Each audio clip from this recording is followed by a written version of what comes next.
hiasi kehidupanku dengan kemurahan-Mu. Kau rancangkan masa depanku penuh dengan harapan. Aku ada saat ini, semuanya karena kasih-Mu. Aku hidup hari ini, semua berkat kemurahan-Mu. Terima kasih Yesus, Engkau sangat baik, teramat baik bagiku.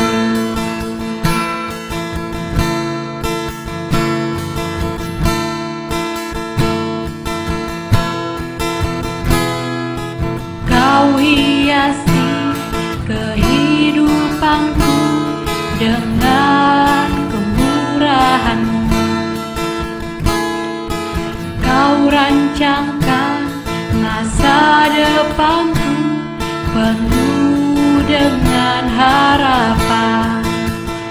Aku ada saat ini, semuanya karena kasih-Mu. Aku hidup hari ini, semua berkat kemurahan-Mu. Terima kasih Yesus, Engkau sangat baik, teramat baik bagiku. Aku ada saat ini, semuanya karena kasih-Mu. Aku hidup hari ini, semua berkat kemurahan-Mu. Terima kasih Yesus, Engkau sangat baik, teramat baik bagiku.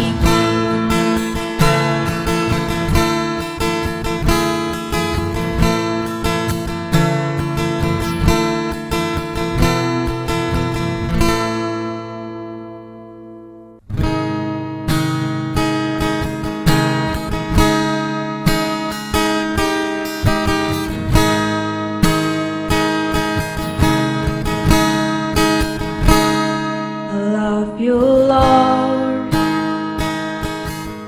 oh, your mercy never fails me. All my days I've been held in your hands. From the moment that I wake up until I lay my head, oh, I will sing of the goodness of God.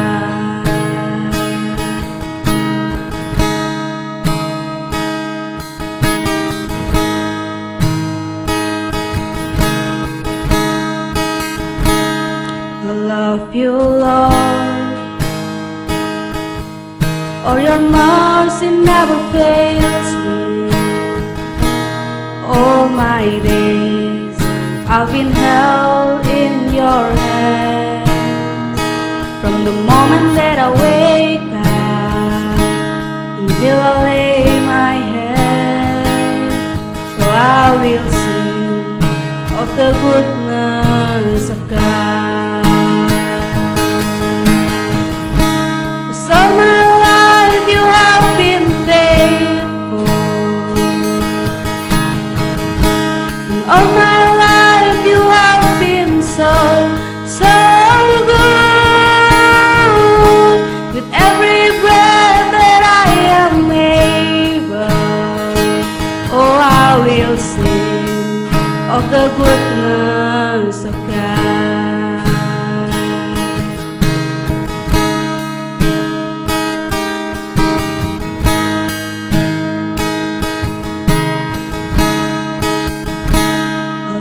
Your voice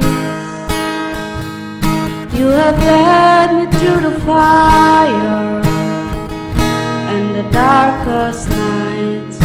You are close like no other.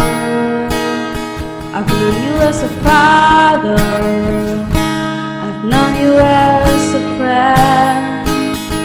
I have lived in the goodness of God. So my life you have been faithful, and all my life you have been so good. With every breath that I am able, oh, I will sing of the goodness of God. 'Cause all my life you have been faithful, and all my life you have been so good. With every breath that I am able, oh, I'm gonna sing of the goodness of God. Oh, I'm gonna sing of the goodness of God. Oh, I'm gonna sing of the goodness of God.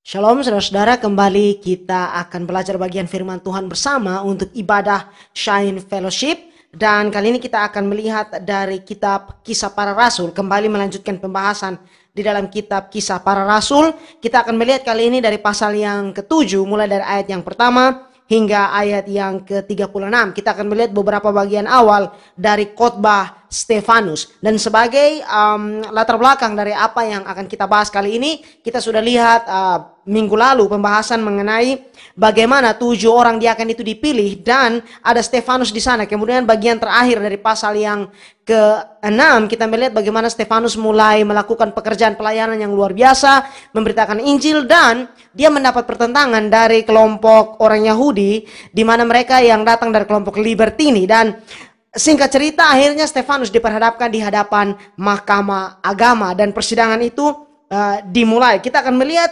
bagaimana Stefanus memberikan pembelaan atau memberikan khotbah di sini di tengah persidangan yang dia hadapi pada saat itu. Dan sebelum kita merenungkan firman Tuhan lebih jauh, mari kita berdoa.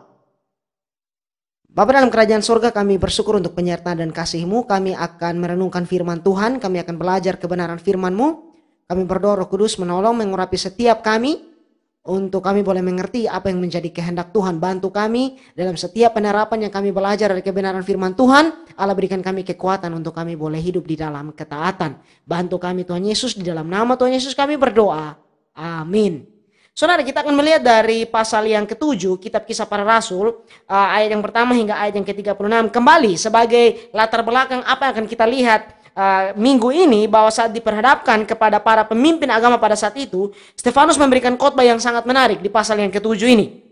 Kita bisa katakan bahwa khotbah ini adalah ringkasan perjalanan kehidupan bangsa Israel, sejarah kehidupan mereka, dan di dalamnya kita bisa melihat bagaimana semua itu akan berpusat dan berujung kepada penggenapan rencana penebusan Allah yang dikerjakan oleh Yesus Kristus. Dan dengan kata lain, khotbah Stefanus ini adalah ringkasan dari isi Alkitab. Ini merupakan satu summary atau satu ringkasan yang begitu baik untuk bagaimana kita bisa melihat Alkitab secara utuh. Nah, mengapa Stefanus perlu menjelaskan semua ini dengan berkhotbah mengenai sejarah perjalanan bangsa Israel saat dia diperhadapkan di hadapan mahkamah agama itu? Ingat kembali di pasal yang ke-6, di ayat yang ke-11, kemudian ayat yang ke-13 dan ayat yang ke-14, ada tuduhan yang diberikan kepada Stefanus. Pertama, bahwa dia difitnah mengucapkan kata-kata yang menghujat terhadap Musa. Dia dituduh bahwa dia berbicara menentang hukum Taurat dan berbicara untuk mengubah adat istiadat bangsa Yahudi atau orang Yahudi. Yang berikut, hal yang kedua yang dituduhkan kepada Stefanus, bahwa dia mengucapkan kata-kata yang menghujat Allah dan bait Allah, bait suci. Nah, di sini yang disampaikan Stefanus di sini sebenarnya bukan sekedar sebuah pembelaan. Stefanus tidak sedang berusaha untuk membela dirinya sendiri di sini. Dia hanya ingin memberitakan kebenaran tentang Yesus dan dengan cara atau gambaran yang bisa dimengerti oleh orang Yahudi pada saat itu. Dan hal itu berhubungan dengan sejarah mereka. Nah, ingat bahwa dalam khotbahnya ini Stefanus memberikan panorama sejarah perjanjian lama. Dan kita seharusnya tidak berpikir bahwa Stefanus sedang mengajar majelis Sanhedrin ini tentang poin-poin sejarah orang Yahudi atau sejarah bangsa Yahudi yang mereka abaikan. Sebaliknya, Stefanus ingin menekankan beberapa hal yang diungkapkan dalam sejarah kehidupan orang Israel, kehidupan orang-orang Yahudi, yang mungkin tidak mereka pertimbangkan dan mereka lihat lebih dalam makna dan penggenapannya yang dikerjakan oleh Yesus Kristus. Nah, kembali kita perlu mengerti bahwa di dalam Alkitab semua hal itu berbicara mengenai Yesus Kristus. Sejarah kehidupan bangsa Israel, bahkan sejarah dunia ini yang berpusat di mana kepada apa yang Allah kerjakan lewat penebusan Yesus Kristus. Kita lihat kembali bahwa Alkitab dimulai dengan catatan yang begitu menarik. Kita lihat catatan mengenai penciptaan, kemudian ada catatan mengenai manusia jatuh di dalam dosa, dan kita akan mulai melihat di sana di mana Allah mengerjakan rencana penebusan itu. Kemudian saudara, di sini Stefanus membangun khotbah dan membangun gambaran atau penjelasan yang dia berikan dengan sangat menarik. Di sini kita akan lihat dari ayat yang pertama hingga ayat yang ke-8, pasal 7 dari kitab Kisah Para Rasul, di mana Stefanus berbicara mengenai panggilan Abraham. Kita lihat di ayat yang pertama hingga ayat yang ke-8 terlebih dahulu. Kata imam besar, benarkah demikian? Ini artinya bahwa imam besar mau untuk mengkonfirmasi kepada Stefanus bahwa apakah semua tuduhan itu demikian adanya yang diberikan kepada Stefanus. Perhatikan di ayat yang kedua dan seterusnya. Jawab Stefanus, "Hai saudara-saudara dan bapak-bapak, dengarkanlah. Allah yang maha mulia telah menampakkan dirinya kepada bapa leluhur kita Abraham ketika ia masih di Mesopotamia, sebelum ia menetap di Haran. Dan berfirman kepadanya, keluarlah dari negerimu dan dari sanak saudaramu dan pergilah ke negeri yang akan kutunjukkan kepadamu. Maka keluarlah ia dari negeri orang Kasdim lalu menetap di Haran. Dan setelah ayahnya meninggal, Allah menyuruh dia pindah dari situ ke tanah ini, tempat kamu diam sekarang. Dan di situ Allah tidak memberikan milik pusaka kepadanya, bahkan setapak tanah pun tidak. Tetapi ia berjanji akan memberikan tanah itu kepadanya menjadi kepunyaannya dan kepunyaan keturunannya. Walaupun pada waktu itu ia tidak mempunyai anak. Beginilah firman Allah, yaitu bahwa keturunannya akan menjadi pendatang di negeri asing dan bahwa mereka akan diperbudak dan dianiaya 400 tahun lamanya. Tetapi bangsa yang akan memperbudak mereka itu akan kuhukum, firman Allah, dan sesudah itu mereka akan keluar dari situ dan beribadah kepadaku di tempat ini. Lalu Allah memberikan kepadanya perjanjian sunat, dan demikianlah Abraham memperanakan Ishak, lalu menyunatkannya pada hari yang ke-8, dan Ishak memperanakan Yakub, dan Yakub memperanakan ke-12 bapa leluhur kita. Kembali saudara, bahwa Stefanus memulai pembelaannya atau memulai khotbahnya di sini dengan meriwayatkan kembali sejarah bangsa Israel. Sebelum kita melihat hal ini lebih jauh, lihat bagaimana Stefanus menyapa para pendakwanya di sini. Dikatakan bahwa jawab Stefanus, "Hai saudara-saudara dan bapak-bapak, dengarkanlah." Ini sesuatu yang menarik, bahwa dia menunjukkan sikap hormat dan menghargai para pemimpin agama dan bangsa itu. Apa yang Stefanus tunjukkan di sini dalam hal memberikan pembelaan atas iman dan kesaksiannya jelas menunjukkan apa yang Petrus tulis di dalam suratnya 1 Petrus 3 ayat yang ke-15. "Tetapi kuduskanlah Kristus di dalam hatimu sebagai Tuhan, dan siap sedialah pada segala waktu untuk memberi pertanggungan jawab kepada tiap-tiap orang yang meminta pertanggungan jawab dari kamu tentang pengharapan yang ada padamu, tetapi haruslah dengan lemah lembut dan hormat." Garis bawahi pesan yang Simon Petrus berikan, lemah lembut dan hormat. Stefanus tidak melihat orang-orang ini sebagai musuh. Sebab nanti kita akan lihat bahwa bahkan saat mereka sedang melempari dia dengan batu untuk membunuhnya, Stefanus tetap berdoa bagi mereka. Stefanus melihat orang-orang ini sebagai jiwa-jiwa yang terhilang dan dalam pemberontakan kepada Allah, dan ia ingin menunjukkan Injil kasih karunia Yesus Kristus kepada mereka. Ini kiranya menjadi pelajaran bagi kita dan juga menjadi hal yang perlu untuk kita ingat bahwa saat kita menyampaikan Injil, kita juga perlu untuk menyampaikan itu seperti yang tadi saya kutip dari surat Petrus, dengan lemah lembut dan penuh hormat. Kita tidak melihat orang lain sebagai musuh, tetapi melihat mereka sebagai orang-orang yang dalam pemberontakan kepada Allah, orang-orang yang terhilang karena tidak mengenal kebenaran itu. Nah, menarik bahwa di sini Stefanus memulai dengan menunjukkan Abraham sebagai bapa leluhur bangsa Israel. Mengapa? Karena di sini nantinya penekanan dan tujuan penjelasan Stefanus ini adalah menunjukkan bahwa Yesus Kristus yang adalah Mesias berasal dari keturunan Abraham. Ini menarik sebab Matius pun memulai Injilnya saat menunjukkan silsilah Yesus Kristus. Dia memulai dari Abraham. Mengapa? Sebab Injil Matius ditulis awalnya ditujukan kepada orang Yahudi. Stefanus mulai berbicara mengenai panggilan Abraham, kemudian janji yang Allah berikan kepada Abraham. Dia juga berbicara mengenai ketaatan Abraham saat Abraham menerima janji Allah itu. Dan pada hal yang terakhir mengenai Abraham ini, Stefanus berbicara mengenai nubuatan akan bangsa Israel yang akan berkembang tetapi juga diperbudak di Mesir selama 400 tahun lebih. Nah, kembali, mengapa Stefanus perlu memulai dari Abraham? Ada beberapa alasan yang bisa kita lihat di sini. Yang pertama, karena para pendengarnya atau orang-orang yang mendengarkan dia pada saat itu adalah orang-orang Yahudi yang akrab dengan kisah Abraham dan juga sangat memandang tinggi Abraham sebagai nenek moyang mereka yang menerima janji dari Allah.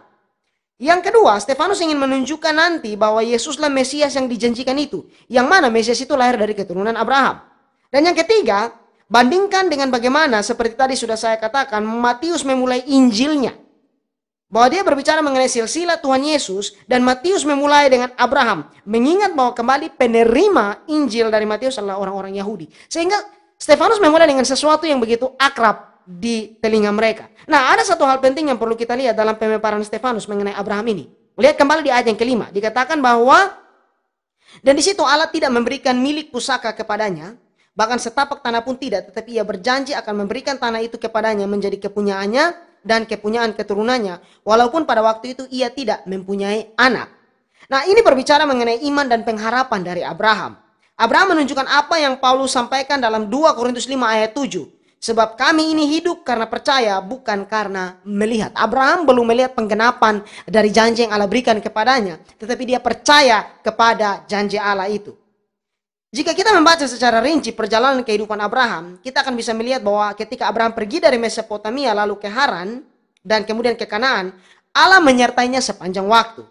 Stefanus dengan khotbahnya di sini, dia memulai dengan mengatakan bahwa Allah yang maha mulia telah menampakkan dirinya kepada bapa leluhur kita, Abraham.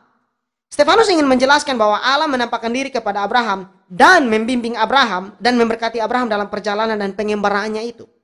Abraham adalah pendiri bangsa Israel, pendiri orang bangsa Ibrani. Dan hubungannya dengan Tuhan adalah satu hubungan yang didasarkan pada kasih karunia dan iman. Allah dengan murah hati menampakkan diri kepada Abraham dan memanggil dia keluar dari kegelapan ke dalam terang dan keselamatan itu. Dan Abraham telah menanggapi panggilan itu dengan iman. Abraham diselamatkan oleh kasih karunia melalui iman. Dan bukan karena dia disunat atau menuruti hukum Taurat atau karena dia beribadah di bait suci. Nah, satu pertanyaan yang muncul saat saya membaca kisah Abraham adalah mengapa Allah perlu untuk memanggil dia keluar dari tanah kelahirannya dan dari bangsa dan dari keluarganya. Karena Abraham dulunya hidup dalam lingkungan yang menyembah berhala dan tidak mengenal Allah yang sejati. Allah memanggil dia keluar untuk membentuk, menguduskan dan memakai hidupnya sebagai saluran berkat bagi dunia. Kita juga bisa melihat bagaimana dalam pengembaraan itu Abraham menunjukkan banyak hal dan banyak peristiwa yang dia alami, tetapi di mana ada masa saat dia gagal menunjukkan imannya. Contoh, dia berbohong mengenai Sarah, istrinya, bahwa dia mengatakan ketika masuk ke Mesir, dan juga nanti kita akan lihat kalau kita membaca di dalam kitab Kejadian, saat dia bertemu dengan Abimelek, dia mengatakan bahwa kepada Sarah bahwa katakanlah bahwa engkau itu adikku. Dia tidak mengatakan seluruh kebenaran itu. Kenapa? Untuk menyelamatkan dirinya. Lalu kita juga bisa melihat di mana karena ketidaksabarannya dalam menanti janji Tuhan, Abraham dan Sarah akhirnya melibatkan Hagar, yang akhirnya lahirlah Ismail. Tetapi kemudian Abraham dikenal sebagai bapak orang percaya atau bapak orang beriman. Kita dapat melihat sebagai teladan di sini bahwa Abraham sebagai teladan orang yang bertumbuh dalam imannya dan ketaatan kepada Allah.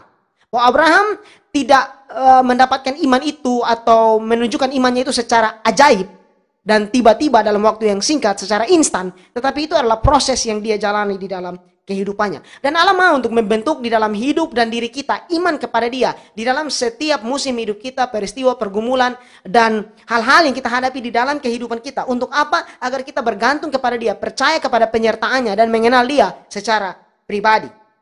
Di sini saudara, dari panggilan Abraham ini kita dapat mengamati beberapa hal. Saya mencatat beberapa hal, paling tidak ada 2 hal. Bahwa yang pertama, dengan segala cara kita harus mengakui kuasa Allah dan mengikuti arahan dan pemeliharaannya dan tuntunannya. Kembali bahwa dengan segala cara kita harus mengakui kuasa Allah dan mengikuti arahan dan pemeliharaannya. Terkadang kita tidak melihat apa yang ada di depan kita. Terkadang hal yang nampak di depan kita begitu kabur. Tetapi ingat, kita perlu untuk mengakui kuasa Allah, mengikuti arahan dan pemeliharaannya, tuntunannya. Dari mana? Dari kebenaran firman-Nya. Yang kedua, mereka yang Allah buat perjanjian dengan dirinya sendiri, dia bedakan dari anak-anak dunia ini. Artinya bahwa Allah memisahkan kita, memanggil kita keluar dari sistem dunia ini. Bahwa kita dipanggil keluar dari dunia ini. Untuk apa? Untuk menjadi anak-anak Allah. Berbeda dari sistem dunia yang memberontak dan melawan Allah. Lihat bahwa Abraham dipanggil keluar dari bangsa, dari tanah, dan dari keluarganya. Kita dipanggil keluar dari kehidupan kita yang lama dan melepaskan diri dari sistem dunia yang jahat yang menentang Allah. Kita harus percaya kepada Tuhan untuk menebus kita masuk kepada tempat yang lebih baik, yaitu surga yang mulia, di mana kita menikmati persekutuan yang kekal dengan Allah. Orang-orang yang ditebus Tuhan harus mengikuti Allah dengan iman dan ketaatan yang sungguh. Ingat bahwa iman memimpin kepada ketaatan. Iman memimpin kepada ketaatan. Karena imanlah Abraham percaya dan melangkah di dalam ketaatan dari apa yang Tuhan panggil dan tuntun di dalam kehidupannya. Orang-orang Yahudi sangat menghormati Abraham dan membanggakan diri mereka sebagai anak-anak Abraham. Tetapi mereka tidak memahami perbedaan antara keturunan Abraham secara fisik dan pengalaman spiritual atau pengalaman rohani, dan bergantung kepada warisan nasional mereka daripada iman mereka secara pribadi. Yohanes Pembaptis memperingatkan mereka tentang dosa ini. Kita bisa lihat dalam Matius pasal 3 ayat 7 hingga ayat yang ke-12. Begitu pula Tuhan Yesus memperingatkan orang Yahudi akan hal ini. Yohanes 8 ayat 33 hingga ayat yang ke-59. Hal yang sama menjadi peringatan bagi kita, di mana kita perlu memiliki hubungan yang pribadi dengan Allah, pengenalan yang benar akan Allah secara pribadi. Iman kita kepada Allah tidak bergantung kepada orang lain, tetapi dari hubungan kita dengan Allah. Kita tidak bisa mengatakan bahwa karena orang tua saya Kristen atau karena kakek dan nenek saya Kristen maka saya juga Kristen. Hubungan kita dengan Allah adalah hubungan yang langsung. Kemudian saudara, dari hal Abraham atau bagian pembahasan tentang Abraham, Stefanus berbicara mengenai nenek moyang bangsa Israel di Mesir. Mulai dari ayat yang ke-9 hingga ayat yang ke-16. Karena iri hati, bapak-bapak leluhur kita menjual Yusuf ke tanah Mesir. Tetapi Allah menyertai dia dan melepaskannya dari segala penindasan, serta menganugerahkan kepadanya kasih karunia dan hikmat. Ketika ia menghadap Firaun Raja Mesir, Firaun mengangkatnya menjadi kuasa atas tanah Mesir dan atas seluruh istananya. Maka datanglah bahaya kelaparan menimpa seluruh tanah Mesir dan tanah Kanaan serta penderitaan yang besar, sehingga nenek moyang kita tidak mendapat makanan. Tetapi ketika Yakub mendengar bahwa di tanah Mesir ada gandum, ia menyuruh nenek moyang kita ke sana. Itulah kunjungan mereka yang pertama. Pada kunjungan mereka yang kedua, Yusuf memperkenalkan dirinya kepada saudara-saudaranya. Lalu ketahuanlah asal-usul Yusuf kepada Firaun. Kemudian Yusuf menyuruh menjemput Yakub ayahnya dan semua sanak saudaranya, 75 jiwa banyaknya. Lalu pergilah Yakub ke tanah Mesir. Di situ ia meninggal, ia dan nenek moyang kita. Mayat mereka dipindahkan ke Sikem dan diletakkan di dalam kuburan yang telah diberi Abraham dengan jumlah uang perak dari anak-anak Hemor di Shikem. Jadi kembali saudara, bahwa dari Abraham, Stefanus kemudian melanjutkan penjelasannya mengenai sejarah nenek moyang suku-suku Israel. Dia berbicara mengenai Yusuf yang dijual oleh saudara-saudaranya ke Mesir. Tetapi kemudian dia dipimpin oleh Allah dan diangkat menjadi kuasa atas tanah Mesir. Dan dengan demikian menyelamatkan keturunan Yakub dari bencana itu, membuat mereka menjadi satu bangsa yang besar yang berujung kepada terpeliharanya bangsa Israel sehingga Mesias dapat lahir dari keturunan Yakub. Di sini kita melihat satu garis atau benang merah yang sangat-sangat harmoni, bahwa kisah Abraham, kisah Yakub, kemudian kisah Yusuf, semua itu saling berpaut. Dan di semua itu kita bisa melihat bagaimana Allah mempersiapkan panggung dunia ini kepada kedatangan Mesias. Perhatikan satu penekanan di sini mengenai Yusuf. Dikatakan bahwa Allah menyertai dia. Ini adalah hal yang penting. Bahwa Yusuf menjadi orang yang berpengaruh besar di Mesir bukan karena kemampuannya, tetapi karena penyertaan Allah di dalam kehidupannya. Sekali lagi, Stefanus menekankan kehadiran rohani Allah bersama dengan Yusuf sepanjang waktu. Di sini kita bisa melihat bahwa yang paling penting dalam hidup kita adalah kesadaran akan penyertaan dan hadirat Allah. Memberi diri tunduk kepada tuntunan dan penyertaannya, di mana kita bisa melihat semua itu di dalam kebenaran firman yang perlu kita baca dan renungkan setiap hari. Stefanus mengangkat kisah tentang Yusuf karena Yusuf adalah gambaran dari Yesus Kristus. Dalam hal itu, anak-anak Israel menolak Yusuf ketika kita melihat kembali kisahnya. Tetapi kemudian justru Yusuf menjadi penyelamat dan satu-satunya penyelamat bagi mereka pada saat kelaparan itu terjadi. Kehidupan Yusuf menjadi gambaran bagaimana orang Israel memperlakukan Tuhan Yesus. Yusuf pada awalnya ditolak oleh saudara-saudaranya, bahkan mereka mau membunuh dia. Tetapi kemudian saat Yusuf tampil sebagai penguasa di Mesir, mereka menyembah dia. Saat dia menyelamatkan mereka dari bencana, mereka menyembah dia di sana. Demikian juga dengan Tuhan Yesus. Pada kedatangan yang pertama, orang-orang Yahudi menolak dia, bahkan menyalibkan dia. Tetapi nanti pada kedatangannya yang kedua, mereka akan menyembah dia. Zakarias pasal 12 ayat yang ke-10 mencatat demikian. Aku akan mencurahkan roh pengasihan dan roh permohonan atas keluarga Daud dan atas penduduk Yerusalem, dan mereka akan memandang kepada dia yang telah mereka tikam, dan akan meratapi dia seperti orang meratapi anak tunggal, dan akan menangisi dia dengan pedih seperti orang menangisi anak sulung. Ini adalah tangisan penyesalan. Dan pesan yang sama datang kepada zaman kita ini, di mana banyak orang menolak Kristus yang telah diberitakan dengan jelas dan bahkan menghina dan mengolok-ngolok iman Kristen. Tetapi pada akhirnya seperti yang Paulus tulis dalam Filipi 2 ayat yang ke-9 hingga ayat yang ke-11. Itulah sebabnya Allah sangat meninggikan dia dan mengaruniakan kepadanya nama di atas segala nama. Supaya dalam nama Yesus bertekuk lutut segala yang ada di langit dan yang ada di atas bumi dan yang ada di bawah bumi. Dan segala lidah mengaku Yesus Kristus adalah Tuhan bagi kemuliaan Allah Bapa. Ini adalah hal yang penting, bahwa satu penghiburan bagi kita yang sudah menerima Kristus, yang memberi diri tunduk kepada dia, mengakui dia sebagai Tuhan dan Juru Selamat kita, dan menerima berkat keselamatan itu, diangkat menjadi anak-anak Allah. Dan ini menjadi tugas bagi kita untuk menyampaikan kabar sukacita ini bagi orang lain. Lalu kemudian saudara, dari Abraham sampai kepada Yusuf, di sini Stefanus berbicara mengenai bangsa Israel yang diperbudak di Mesir dan kemudian dipimpin keluar dari Mesir oleh Musa. Penjelasan Stefanus berlanjut kepada Musa. Musa adalah gambaran berikutnya tentang Kristus, yang mana bahwa Musa dikasihi sejak kecil. Demikian juga dengan Kristus. Allah mengasihi dia dengan luar biasa. Dan secara ajaib Musa terpelihara kehidupannya, lolos dari pembunuhan anak-anak laki-laki di Mesir yang diperintahkan oleh Firaun. Dan kita tahu kisah dari Kristus, bahwa Yesus Kristus lolos dari pembantaian para bayi di Bethlehem. Ada beberapa catatan mengenai Musa di sini yang bisa kita lihat. Yang pertama, di ayat yang ke-22 dikatakan bahwa dan Musa dididik dalam segala hikmat orang Mesir, dan ia berkuasa dalam perkataan dan perbuatannya. Musa mendapat semua keistimewaan dan akses kepada kemewahan, pendidikan dan status sosial yang tinggi. Tetapi nantinya dia justru meninggalkan semua itu untuk taat kepada panggilan Tuhan. Menarik bahwa penulis Ibrani mencatat demikian di dalam Ibrani pasal 11 ayat 24 hingga ayat yang ke-26.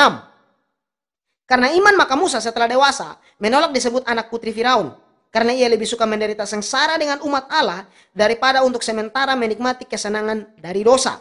Ia menganggap penghinaan karena Kristus sebagai kekayaan yang lebih besar daripada semua harta Mesir, sebab pandangannya ia arahkan kepada upah. Upah apa? Pengenalan akan Allah, keselamatan yang kekal yang diberikan oleh Mesias. Saudara, kemudian di ayat yang ke-23 hingga ayat yang ke-28, pada waktu ia berumur 40 tahun, timbullah keinginan dalam hatinya untuk mengunjungi saudara-saudaranya, yaitu orang-orang Israel. Ketika itu ia melihat seorang dianiaya oleh seorang Mesir, lalu ia menolong dan membela orang itu dengan membunuh orang Mesir itu. Pada sangkanya saudara-saudaranya akan mengerti bahwa Allah memakai dia untuk menyelamatkan mereka, tetapi mereka tidak mengerti. Pada keesokan harinya ia muncul pula ketika dua orang Israel sedang berkelahi. Lalu ia berusaha mendamaikan mereka, katanya, saudara-saudara, bukankah kamu ini bersaudara? Mengapakah kamu saling menganiaya? Tetapi orang yang berbuat salah kepada temannya itu menolak Musa dan berkata, siapakah yang mengangkat engkau menjadi pemimpin dan hakim atas kami? Apakah engkau bermaksud membunuh aku sama seperti kemarin engkau membunuh orang Mesir itu? Musa berpikir bahwa dia bisa dan akan menyelamatkan orang Israel dengan cara dan kekuatannya sendiri. Tetapi Allah memiliki rencana yang lebih besar bagi Musa dan akan menggenapi itu semua di dalam hidup Musa. Tetapi Tuhan perlu untuk mempersiapkan Musa, dan hal itu dia persiapkan ketika Musa sedang dalam pelarian di Midian. Dan yang terakhir saudara, di ayat yang ke-29 hingga ayat yang ke-33. Mendengar perkataan itu larilah Musa dan hidup sebagai pendatang di tanah Midian. Di situ ia memperanakan 2 orang anak laki-laki, dan sesudah 40 tahun tampaklah kepadanya seorang malaikat di padang gurun gunung Sinai, di dalam nyala api yang keluar dari semak duri. Musa heran tentang penglihatan itu, dan ketika ia pergi ke situ untuk melihatnya dari dekat, datanglah suara Tuhan kepadanya. Akulah Allah nenek moyangmu, Allah Abraham, Ishak dan Yakub. Maka gemetarlah Musa dan ia tidak berani lagi melihatnya. Lalu firman Allah kepadanya, tanggalkanlah kasutmu dari kakimu sebab tempat di mana engkau berdiri itu adalah tanah yang kudus. Aku telah memperhatikan dengan sungguh kesengsaraan umatku di tanah Mesir dan aku telah mendengar keluh kesah mereka dan aku telah turun untuk melepaskan mereka. Karena itu marilah engkau akan kuutus ke tanah Mesir. Musa ini yang telah mereka tolak dengan mengatakan siapakah yang mengangkat engkau menjadi pemimpin dan hakim. Musa ini juga telah diutus oleh Allah sebagai pemimpin dan penyelamat oleh malaikat yang telah menampakkan diri kepadanya di semak duri itu. Dialah yang membawa mereka keluar dengan mengadakan mujizat-mujizat dan tanda-tanda di Mesir, di Laut Merah, dan di padang gurun 40 tahun lamanya. Jadi saudara, bahwa saat Musa lari ke Midian, dia kemudian memiliki keluarga dan tinggal di sana layaknya seperti kebanyakan orang, dan bahkan mungkin mulai melupakan keinginannya untuk membebaskan bangsanya dari perbudakan. Ingat bahwa Musa sudah 40 tahun tinggal di Midian. Tetapi Allah menyatakan diri kepada Musa dan membawa dia kembali kepada rencana dan tujuan dan panggilan Allah bagi Musa. Allah membawa kita kembali kepada tujuan dan panggilannya bagi kita. Yang perlu kita lakukan adalah sadari dan membuka hati untuk menanggapi panggilan itu. Kita akan melihat lanjutan dari khotbah Stefanus ini untuk minggu-minggu ke depan. Dan kita akan melihat bagaimana semua itu dijelaskan dengan baik oleh Stefanus mengenai sejarah kehidupan bangsa Israel yang akan berpusat kepada Mesias. Tetapi dari beberapa tokoh yang kita lihat ini, Abraham, Yusuf, dan Musa, kemudian seluruh orang Israel, kita melihat satu hal, bahwa Allah setia kepada janjinya. Dan apa yang Allah janjikan akan dia genapi. Mari kita berdoa. Bapa, kami bersyukur untuk firman yang sudah kami renungkan. Tuhan menolong untuk kami boleh bertumbuh di dalamnya. Bantu dan pakai setiap kami untuk menjadi saluran berkat-Mu. Juga tolong kami untuk kami mengerahkan hati, mata, dan pikiran kami kepada Engkau. Bergantung kepada kasih karunia-Mu, percaya kepada janji dan penyertaan-Mu. Bantu kami dalam setiap pergumulan kehidupan kami. Menolong kami Tuhan, menopang dan menguatkan setiap hati kami. Kegiatan, pelayanan, pekerjaan kami sepanjang minggu ke depan ini Tuhan, kami serahkan dalam tangan pengasihan-Mu, Allah yang pimpin, tuntun, sertai, berkati dan menolong setiap kami Tuhan. Kami yang sakit Tuhan sembuhkan, yang lemah Tuhan kuatkan, yang berbeban berat Tuhan berikan peneguhan dari Allah sendiri, Allah topang dengan kuat kuasa Roh-Mu. Juga kami berdoa untuk pandemi yang masih terjadi, oleh kemurahan-Mu Tuhan Yesus, Engkau melindungi setiap kami dari virus ini, dan juga Tuhan oleh kemurahan-Mu pandemi ini boleh segera berlalu. Dan kami boleh menikmati ibadah, bekerja dengan lebih leluasa. Dan kami boleh kembali melakukan aktivitas kami. Dan menolong kami Tuhan. Untuk kami boleh mempermuliakan Tuhan di dalam setiap apa yang kami lakukan, pikirkan, dan katakan. Sertai setiap kami. Di dalam nama Tuhan Yesus kami berdoa dan bersyukur. Amin.